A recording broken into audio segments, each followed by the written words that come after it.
общественные пространства для благоустройства.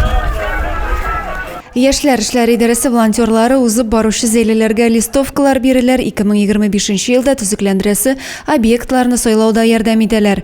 Шәһәрнең Үзәк мәйданында тавыш бирүгә башланган акция узды. На голосование по выбору объекта представлен каждый муниципальный район и городской округ Республики Татарстан.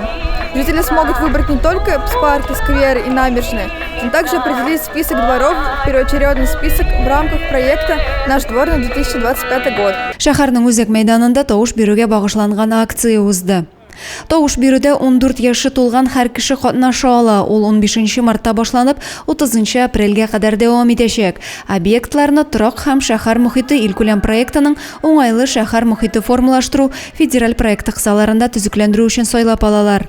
Әлеге сайлау үз җирлегеңне тагын да яхшыртырга, кызыклы мәйданчыкларны арттырырга ярдәм итәчәк. Голосование идет через QR-код.